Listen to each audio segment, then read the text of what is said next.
Good evening. 32 days after Yulia Skripal and her father Sergei were poisoned, today she communicated with the outside world.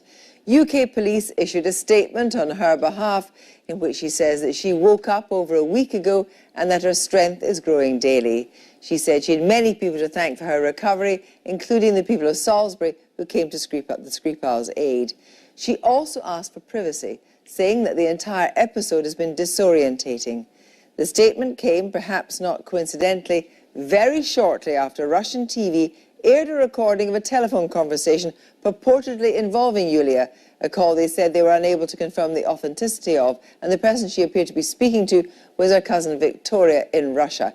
In the call, the person said to be Yulia said, when asked about her father, that everyone's health is fine. However, the British authorities have said that they would only issue a new bulletin on Sergei Skripal's health if anything changed, and the last one said he was critical but stable. So what's going on? I'm joined by Gabriel Gatehouse. Gabriel, first of all, let's talk about that phone call. What do you make of it? Well, Victoria sent this recording round to various journalists this morning, and this was the moment where Russian state TV interrupted its broadcast to air the tape.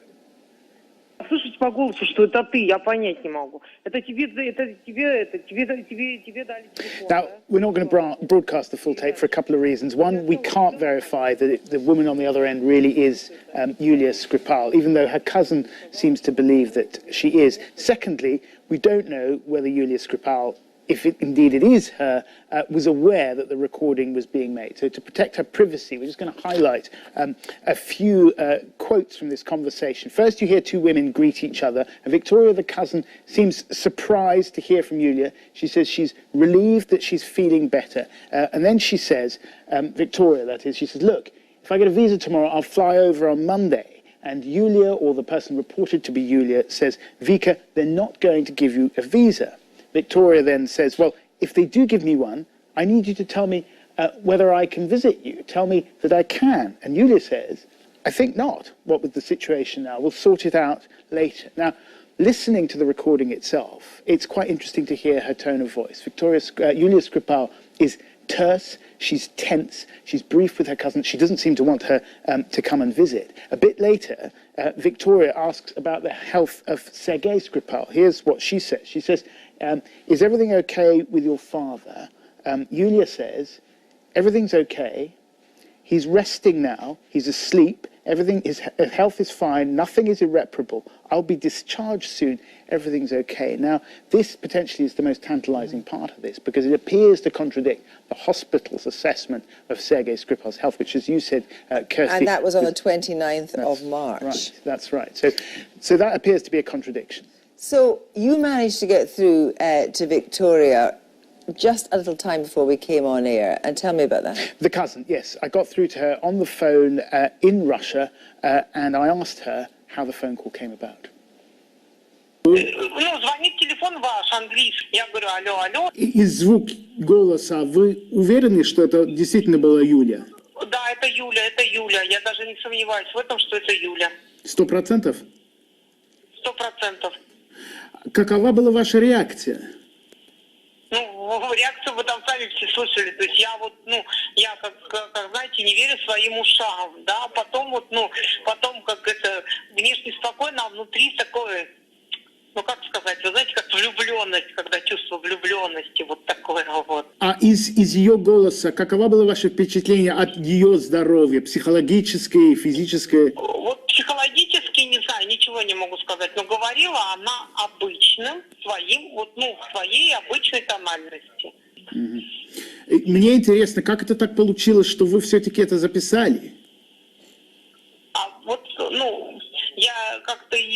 Я рассказывала уже все. Я работаю, моя работа связана с финансами. И есть некоторые товарищи, которые хотят потом что-то предъявить. И чтобы вот товарищи не предъявляли, у меня стоит эта программа для записи всех моих телефонных разговоров. Почему вы все-таки решили передать этот запись СМИ? Ну, потому что, чтобы было видно, что вот, ну, что не только, ну, что Британия, как бы, вот она идет на контакт, она показывает эту запись, дает не в целях того, что сказать, что вот там это, а то, что вот все, процесс идет, все, что Юля пришла в себя, то есть вот с этих целей. Просто многие говорят о том, что идет информационная война. У вас нет ощущения, что вас используют в такой информационной войне? Вы думаете, я не переживаю? Я очень переживаю. Я очень переживаю. Мне страшно, ужасно страшно. То, что вот пишут, я не могу всем заткнуть рот. Не могу. Виктория, вот они сегодня, понимаете, вот Виктория, подождите секундочку. Можно спросить, чувствуете ли вы какое-то давление с каких-то сторон, чтобы что-то сказать или там что-то не сказать? Вы знаете, может, как такового давления нет, но наводящие вопросы, они есть. Вот. В смысле? Ну, то есть спрашивают именно так и в таком контексте, чтобы я ответила так, как надо, а не так, как я хочу. Это я ощущаю, да. So what do you make of it? Well, Kirsty, it's interesting to hear Victoria, the cousin, say that she feels like she's in the middle of an information war. She talks about leading questions. I hope that wasn't a reference to mine. But the big question really is it authentic? Is it really Yulia Skripal? Now, we don't know, although clearly Victoria thinks it is. Interesting that the police put out their statement from Ms. Skripal just a few hours after this tape was aired. Now, it didn't deny that the tape was not genuine. It didn't make any mention of the tape at all.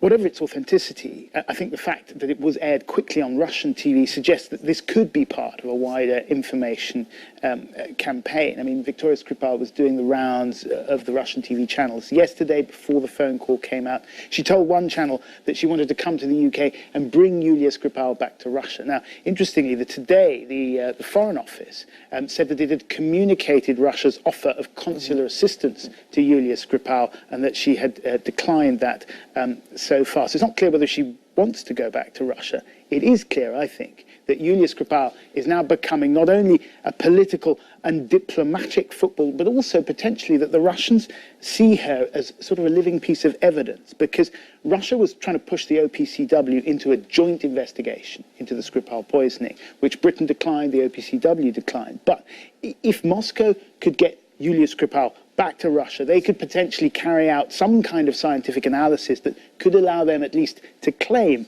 that they had some insights of their own into what poisoned her and where the poison came from. Hello, good afternoon. The former Russian spy, Sergei Skripal, is no longer in a critical condition, according to a statement released this afternoon by the hospital treating him.